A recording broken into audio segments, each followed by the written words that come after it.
Hello नमस्ते दोस्तों। आप रेलवे में तो जरूर यात्रा किए होंगे। यदि आप किसी स्टेशन पर खड़े होंगे तो देखे होंगे कि लाइट जाने के बाद स्टेशन की लाइट थोड़ी देर के लिए बंद हो जाती है, तो रेलवे सिग्नल जलते ही रहते हैं, वो कभी इंटरप्ट नहीं होते। दोस्तों, इसके लिए एक स्पेशल अरेंजमेंट की जाती है जिसे हम आईपीएस सिस्टम कहते हैं। आईपीएस का मतलब इंटीग्रेटेड पावर सप्लाई होता है। यह घर में लगे यूपीएस की तरह ही काम करता है। इंटीग्रेटेड पावर सप्लाई इसको क्यों कहा जाता है?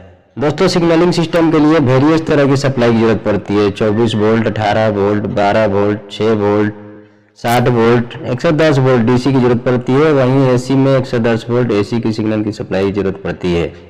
इन सभी सप्लाई को नीड को पूरा करने के लिए एक ही जगह से किया जाता है, जिसका मतलब होता है इंटीग्रेटेड।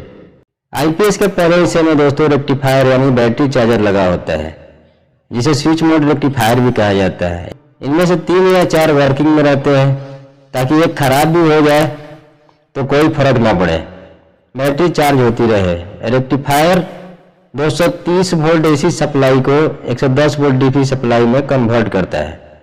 फिर ये 110 वोल्ट डीसी सप्लाई बैटरी को जाती है, जिससे बैटरी बैंक हमेशा चार्ज होती रहती है। साथ ही साथ ये दोस्तों ये 110 वोल्ट डीसी आउटपुट इन्वर्टर को भी जाता है, पॉइंट मशीन के लिए जाता है और डीसी पैनल को भी जाता है। इन्वर्टर वापस 110 वोल्ट डीसी सप्लाई को 230 वोल्ट एसी में वापस कन्वर्ट कर देता है और सिग्नल ट्रांसफार्मर को देता है, जहां से सारे सिग्नल को सप्लाई जाती रहती है और सिग्नल कंटिन्यू जलते रहते हैं। जब कभी सप्लाई कट जाती है, एमएससीबी की सप्लाई बंद हो जाती है, तो दोस्तों चार्जर का आउटपुट बंद हो जाता है, क्योंकि चार्जर कोई सप्लाई का सोर्स नहीं है और कोई सप्लाई जनरेट नहीं करता है। उस समय हमारा बैटरी की सप्लाई काम आती है। यानी हम इसको ऐसे समझते हैं दोस्तों, यह डायग्राम है, यह चार्जर है और ये बैटरी बैंक है और ये मोटर को जा रही है। जब एमएससीबी बंद हो जाती है दोस्तों, यानी रेक्टिफायर का आउटपुट बंद हो जाता है, इनपुट बंद हो जाता है, अब ये बैटरी बैंक इन्वर्टर में 110 वोल्ट डीसी इनपुट सप्लाई देता है और इन्वर्टर का आउटपुट से सिग्नल ट्रांसफार्मर को बिना इंटरप्शन के सप्लाई मिलते रहता है और सिग्नल ट्रांसफार्मर सभी सिग्नल को कंटिन्यूअस सप्लाई देते रहती है।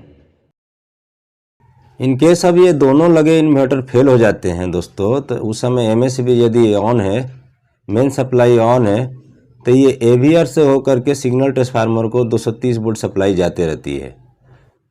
एवीआर का मतलब होता है ऑटोमेटिक वोल्टेज रेगुलेटर, कभी कभी इसको सीवीटी भी कहा जाता है दोस्तों। इसलिए दोस्तों हमारा सिग्नल कभी ब्लैंक नहीं होता है।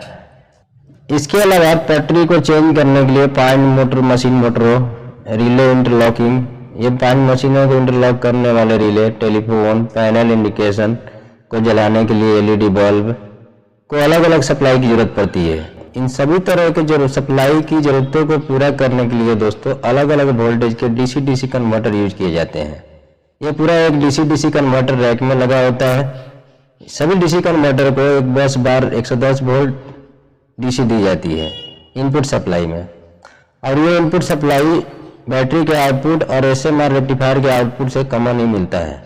ये डीसी कन्वर्टर दोस्तों अलग अलग सप्लाई के नीड के हिसाब से, हमको डीसी की सप्लाई की जरूरत के हिसाब से 110 वोल्ट डीसी को रिक्वायरमेंट के हिसाब से 60 वोल्ट, 12 वोल्ट, 6 वोल्ट, 24 वोल्ट में सप्लाई को कन्वर्ट कर देते हैं और ये जरूरत के हिसाब से इन सप्लाई यहाँ से टैप करके हमारे टेलीफोन को, रिले को, अलग अलग तरह के रिले को, ट्रैक रिले को, फील्ड में देने वाले वर्किंग करने वाले इक्विपमेंटों को दी जाती है। इस तरह दोस्तों हमारा डीसी सप्लाई का नीड पूरा होता है। डीसी सप्लाई भी दोस्तों कभी इंटरप्ट नहीं होता, क्योंकि डीसी सप्लाई का भी सप्लाई जब एसएमआर बंद हो जाता है तो डीसी कन्वर्टर को इनपुट सप्लाई बैटरी से बैकअप मिलते रहता है।